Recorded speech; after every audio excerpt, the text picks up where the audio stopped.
বিসমিল্লাহির রহমানির রহিম। দেশ বিদেশ থেকে যে যেখান থেকে ভাইয়ারা আপুরা আমার ভিডিওটি দেখছেন, আজকে আরেকটা নতুন রেসিপি নিয়ে আসলাম। এই মাছ ভুনা, আর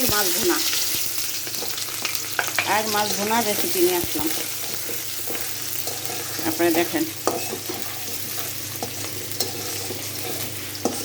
আপনারা সবাই কেমন আছেন?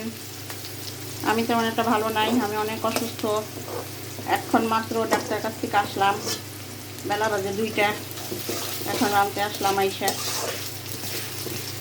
পেঁয়াজটা একটু যখন নরম হবে তখন মশলা দিয়ে দিব, সে পর্যন্ত অপেক্ষা করেন।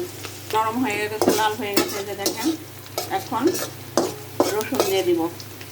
ভুনা মাছ, রসুন খুব একটা দিব না, এইটুকু পরিমাণে রসুন দিব, আর রসুন দিব না।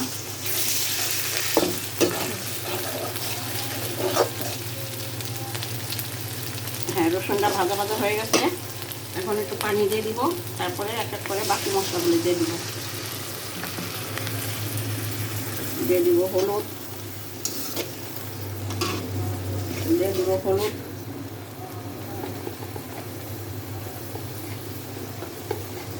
যে পরিমাণে হলুদ দিব, কারণ শুধু খালি মাছ, হলুদ বেশি লাগবে না।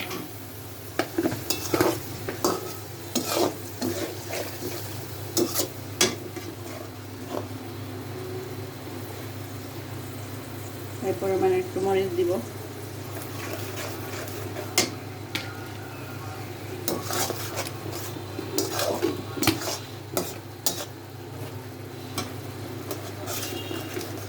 দিয়ে দিব একটু ধনিয়া গুঁড়া।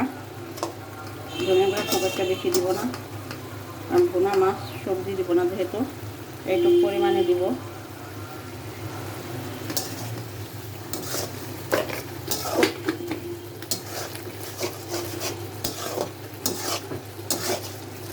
দিয়ে দেবো একটু জিরা ফাঁকি, আর মাছ তো সেজন্য একটু জিরা ফাঁকি দিব। আদাও একটু দিতে হতো, কারণ আমি বাহিরে গেছিলাম দেখে আদাটা বেরোতে রাখা হয় না, এই জন্য আদাটা দিতে পারলাম না। যে পরিমাণে একটু জিরা দিব।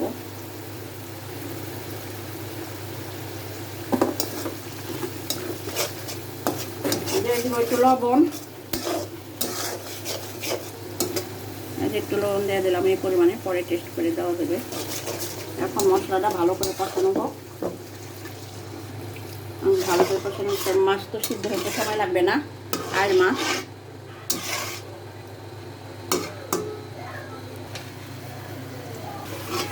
মশলাটা আমার চালে মশলাটা উঠে গেছে, দেখেন। এখন আমি মাছটা দিয়ে দিলাম। মাছের সাথে টমেটো দিয়ে দিব, কাঁচামরিচও দিয়ে দিব। মাছটা হইতে সময় লাগবে না। টমেটোগুলো দিয়ে দিলাম।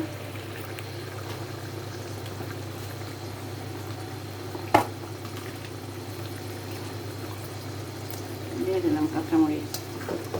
আর মাছ একটু ঝাল ঝাল না হলে ভালো লাগবে না, কাঁচামরিচ দিয়ে দিলাম।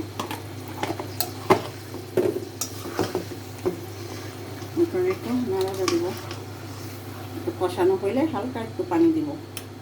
আর মাছের থেকে তো পানি বের হবে, মাছের পানির মধ্যে পানি দেওয়া যাবে না। একটু কষানো হইলেই মাছের পানিটা ছাইড়া দিলেই মাছের থেকে পরে পানি দিব। ফাইনালি আমার আর মাছ ভুনাটা হয়ে গেছে। এর মাঝে 2বার এসে দেখে গেছি, আপনাদেরকে দেখাইতে পারি নাই। এখন ধনিয়া পাতা দিয়ে দিতেছি, ধনিয়া পাতা দিয়ে পরে নামাই ফেলবো।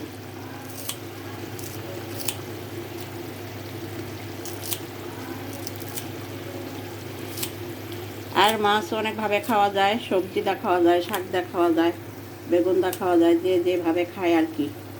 আমরা সবভাবেই খাই। আজকে আমার ডাক্তারের কাছে আস্তে আস্তে দেরি হয়ে গেছে, এই জন্য কোনো সবজি দিতে পারি নাই, এই জন্য শুধু ভুনা করছি আর কি।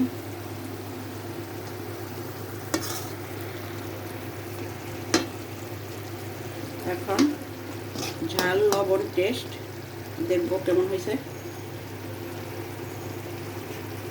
দেশ বিদেশ থেকে যে যেখান থেকে ভাইয়ারা আপুরা আমার ভিডিওটি দেখছেন, সবাই আমাকে লাইক কমেন্ট শেয়ার করে সাপোর্ট করে দিবেন। আপনারা ভালো থাকেন, আমরাও সবাই ভালো থাকি। আমার জন্য দোয়া করবেন। আমি অনেক অসুস্থ। আল্লাহ হাফেজ।